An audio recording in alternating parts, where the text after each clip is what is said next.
Bill Placher was a Phi Beta Kappa scholar who graduated from Wabash in 1970 as a religion major. Afterwards, he earned his master's and his PhD from Yale, then joined the Wabash faculty in 1975. During his time here, he's distinguished himself in more ways than most of us can count, yet he'd be the last person to tell you. In 2002, he received the American Academy of Religion Award for Excellence in Teaching, recognizing him as the top scholar in his field. He's also the recipient of the Indiana Humanities Award given to scholars and academic leaders in humanities who have helped prepare future humanistic leaders in society. He's written and edited 11 books, nearly every one of which has received nothing but praise from his peers. His book, A History of Christian Theology, is used as a resource in academic settings everywhere. And a book he edited, Essentials in Christian Theology, was honored by two magazines, Christianity Today and Christian Century, as one of 2004's most outstanding books. He served on the visiting committee for Harvard Divinity School and Princeton's Center of Theological Inquiry. Today, he will be giving the third talk in a series of 4 celebrating the 175th year of the college. So please join me in welcoming Bill Placher for his chapel talk, Wabash 1907.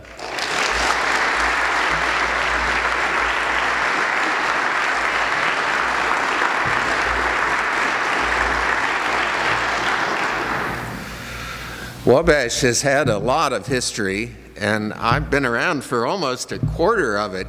Preparing for this lecture, I realized that of the 15 Wabash presidents, I've at least met 7 of them. So I sat down to rest for a while and then realized that I faced the hard choice of finding an appropriate topic for this series on the history of Wabash. My friend David Blix has already discussed our own student days. Jim Amadon has talked about Wabash athletics. At homecoming, DeChristine, who by my count has known 10 of those 15 presidents, talked about the founding of Wabash. He wasn't quite there, but almost. Had things turned out differently Saturday afternoon, I might have spent this morning telling DePaul jokes, but they would seem like cheap shots now. I hope you'll retain the sense that you're part of the greatest college football rivalry in the country. And I suppose it wouldn't be that if the same team always won. Besides, if we're honest about it, we really shouldn't tell those jokes. These two colleges aren't really that different one from another. If we're honest about it, most of the graduates of both schools can we get that fixed? Thank you. If we're honest about it, the graduates of both schools can't often read their own diplomas when they get them. Of course, ours are in Latin and theirs are in English, but still. I did think about giving a talk about ways other than winning the game that the Monon Bell has found its way back to its proper home. But my friend Professor Himsel reviewed for me the Indiana statutes concerning incitement to theft, and I decided that perhaps it was as wise not to go there. So putting aside DePaul and the founding in my own student days, I found my thoughts turning particularly to what seems to me a crucial time in Wabash history, exactly 100 years ago this year. That time, a few years before World War I, doesn't loom very large in American history generally, but it was a rich time for Wabash. 1907-08 was a time of the greatest hostility and division of the Wabash faculty and of our greatest athletic accomplishments. The founding of the school newspaper, The Bachelor, began in 1908. Our most famous faculty member and one of our most remarkable alumni. All things considered, it was an astonishing year. Faculty divisions first. Perhaps we should reflect on the fact that the nastiness had to do with curricular reform. My colleagues, be forewarned. In the late 19th century, Wabash students could choose between the classical course and the scientific course. In 1883, for instance, freshmen in the classical course took mathematics, Latin, and Greek. In the sophomore year, they took, well, mathematics, Latin, and Greek, actually. In the junior year, physics, chemistry, and a course in the evidences of Christianity replaced mathematics, and German was added to Latin and Greek. In the senior year, there were even some electives, but not very many. Students in the scientific course could do English literature and zoology instead of Greek in the freshman year. Of course, they still had to take Latin. Later, they did French and German as well as physics and chemistry. By 1901, however, a majority of the faculty voted for a more modern curriculum. There were more electives and less required Latin. Students still had to read Caesar, Cicero, and Virgil, but they could now dispense with Livy and Horace, a shocking decline in standards. The new curriculum increased enrollment dramatically and had the support of trustees and alumni, but it encountered stern faculty resistance. At the time of a key vote in January of 1905, the then 12 members of the faculty were split 6-6. Though 2 abstentions prevented President Kane from having to cast the deciding vote. The faculty remained bitterly divided, with half scarcely speaking to the other half. And faculty meetings, previously held weekly, were so stressful as to be held as seldom as possible. On one occasion, not at all for 3 months. Well, every cloud has a silver lining. In the midst of these battles, the Board of Trustees voted that it is believed by the board that no member of the faculty is wanting in sincere loyalty to the college or desire for its prosperity. They recognize that people passionately on both sides of important issues could all sincerely be wishing what was best for the college. But it's probably significant that they felt they had to say it. President Kane, incidentally, made other changes too. One of the college traditions, this always terrifies me, had been that of corridor rushing. After chapel, which was then held at the north end of the second floor of Center Hall, where most of my colleagues in philosophy and religion now have their offices, the freshmen would move quickly to the south end, down by my office, while the sophomores would assemble at the north end. With the largest members of each class in the front, they would then rush at each other down the corridor and see who could push each other further back. President Kane's office was in the middle of the building, where Professor Wilson Bernard's office is now. He one day emerged just as the two forces were meeting him, throwing him high in the air. The practice was thereafter discontinued. The athletes who led those charges in Center Hall had more success in more formal sports activities.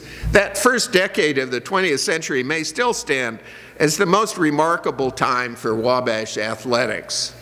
From 1903 to 1907, the basketball team won 66 of 69 games played, playing against Purdue, Indiana, Notre Dame, Minnesota, and Yale. In 1906, indeed, Wabash played Yale for the National Basketball Championship held in Crawfordsville and defeated them 24-8. Those teams were presumably inspired by hearing the new college cheer, which went, "Hoorah, hoorah, hoorah, smash! Hurrah for the scarlet of old Wabash! Hip, skiddy, bow wow, wahoo wah. Wabash, Wabash, rah, rah, rah." I guess you had to be there. In the spring of 1907, the track team won the big state track meet, beating every school then competing in the state of Indiana. The track coach was one of the most remarkable men in Wabash history, a Sioux Indian named Francis Caillou, who also coached football. Caillou had gone to college at Carlisle, the famous Pennsylvania institution dedicated to the higher education of Native Americans that also graduated the great Olympian Jim Thorpe. He coached at Wabash from 1904 to 1908. In 1905, his Wabash team defeated Notre Dame in South Bend, the last time the Irish would lose at home until 1929. In 1906 and 07, Wabash beat Purdue. The juxtaposition of Wabash's athletic victories and small size had already led to references to the big little team and the good little men. But it was Francis Caillou who first referred to Wabash teams as little giants, a term picked up by sports writers for the Indianapolis Star and of course used ever since. If you think of being permanently identified as the good little men, for the term little giants alone, successive generations of Wabash men owe Francis Caillou a lot. He must have been an extraordinary man. Here only 4 years, while in his early 30s, he left a lasting impression on all his players. When the team had fallen behind St. Louis University, and Jim Amidon told this story earlier, at halftime in the 1907 season, Caillou gave a halftime speech that no one who heard it ever forgot, concluding by saying with tears in his eyes that he would play no one in the second half who was not willing to shake his hand, look him in the eye, and promise not to leave the field without a victory. One by one, they shook his hand and went out to win 12-11. I wish I could leave the story there, as Jim did in telling the story of Wabash athletics earlier this semester, but my topic is Wabash history more broadly defined, so I have to go on. After the game, Caillou was seized by some friends and taken to the hotel bar to celebrate, so that he missed the train home. The footballers arrived in Crawfordsville with a great victory, but no coach. It was probably not the first time, and certainly not the last, that a Wabash faculty member has had a few drinks. But Caillou was a Native American, and the stereotype of the drunken Indian was, I think, so strong that this incident was enough to get him fired. He had a few more coaching jobs after Wabash, all for brief periods, and worked for a while selling Spalding athletic gear. But by 1923, he had gone back to a Sioux reservation in Oklahoma, where he lived out the last 25 years of his life. A significant figure in the life of his people, trying to live in traditional Indian ways, wearing Sioux garb, and speaking to white men as little as possible. The white world had betrayed him, and he wanted nothing more to do with it. It's a story to remind us of the bigotry that infests the history of Wabash, as of every American institution. The football track coach was, of course, not the only controversial member of the Wabash faculty in those days. Above all, there was Ezra Pound, a graduate of Hamilton College who had done further study at the University of Pennsylvania and in Paris and Madrid. He joined the faculty that fall in 1907 to teach French and Spanish, and soon made quite a name for himself, walking around campus wearing, one source tells us, a black velveteen jacket, flowing bow tie, patent leather pumps, floppy wide-brimmed hat, and an ever-present Malacca cane. Some students loved him. Most found him distinctly odd. As one student of those days wrote some years later, Professor Pound was wont to hold in his room soirees, which a very few privileged disciples were invited. On these occasions, he discoursed at length and with vehemence on many topics. He was especially critical of the doltish and moronic crudity of the Philistines, to which despised class all members of the human race, with the exception of those present, apparently belonged. I attended only one of these events. After that, I found playing pool in the Crawford House pool room more suitable, and when a suitably inexpert opponent could be located, more profitable. Sometime that winter, Pound later claimed it was Valentine's Day, but that strikes me as too good to be true. Sometime that winter, Professor Pound was walking around town late at night, carrying, one assumes, his Malacca cane, when he encountered an unfortunate young woman, a performer in a traveling burlesque show, who had been abandoned by her fellow thespians and was without either money or a place to spend the night. Naturally, out of the kindness of his heart, Professor Pound invited her to spend the night in his apartment, part of a rooming house operated by two maiden ladies named Hall and on the current site of the Fiji House. Pound said that the young men slept in his bed and he on the floor of his study, and I think that might even be true. But next morning, after the professor had gone off to teach his courses, Miss Hall and her sister, Miss Hall, entering the apartment to clean it, discovered that his bed was not unoccupied. They promptly contacted the president of the college and several trustees, and Professor Pound was informed that his services were no longer required. But good Presbyterians have high standards of rectitude in financial matters as well as sexual ones. Wabash had signed a contract with Mr. Pound to pay him a year's salary, and so they did.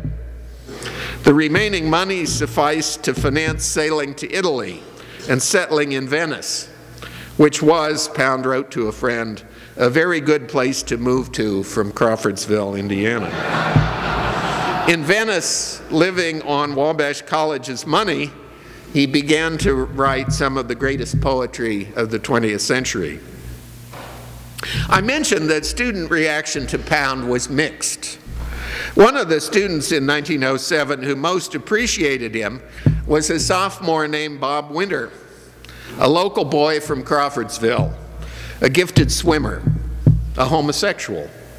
If you ever feel yourself isolated, think about what it must have been to be gay in Crawfordsville in 1907. Winter graduated in 1909, shook the dust of the Midwest from his feet, and sailed to China. Wabash didn't hear from him, and if anyone thought about him at all, they probably assumed he was dead. Then 70 years later, in 1979, after things in China had loosened up a bit in the aftermath of the Cultural Revolution and international study was again possible, the Wabash admissions office received an application from a Chinese teenager, Ruji Wong, with a letter of recommendation signed by his father's English teacher, Robert K. Winter, Wabash class of 1909, then 92 years old. He'd been in China the whole time, teaching English, through several revolutions, several major wars, and several epidemics.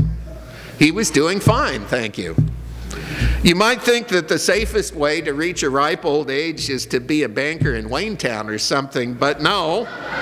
When he died at the age of 99, the oldest living Wabash alumnus was Robert K. Winter of Beijing, China. We'd given him an honorary degree just a few years before he died. I left his teacher, Ezra Pound, in Venice, just beginning his career as a poet. As many of you know, the story of his subsequent life is a complicated one.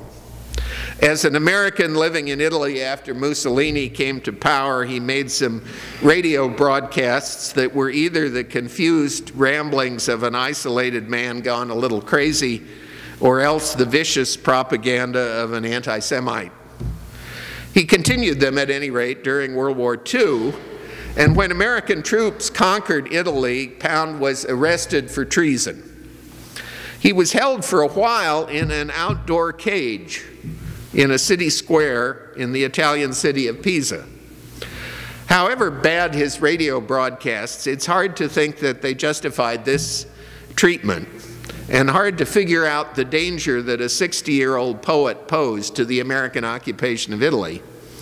But as you know, Americans don't always act very sensibly when it comes to imprisoning supposed enemies in time of crisis. In his cage, Pound was supposed to be denied any writing materials.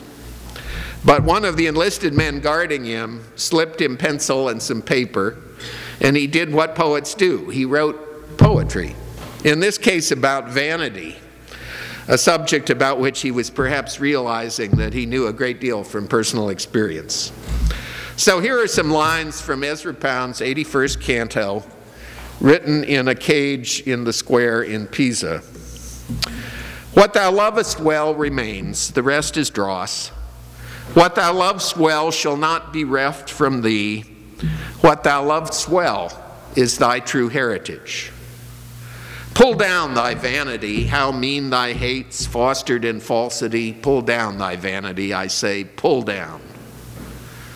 But to have done instead of not doing, this is not vanity.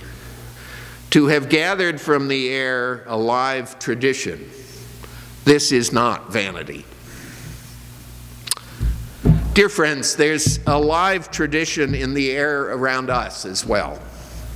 A tradition of curricular debates and football coaches and poets and alumni who went far away but never quite forgot their old college.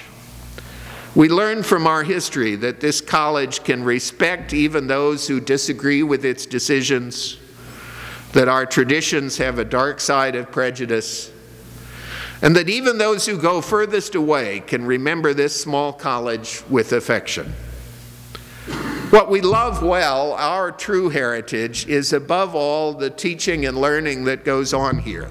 One person to another, very different kinds of people interacting and arguing and coming to care about each other, as people at Wabash do in 2007 and did in 1907, and have ever since our founders knelt in the snow in the midst of the frontier forest 175 years ago this year. Thank you very much.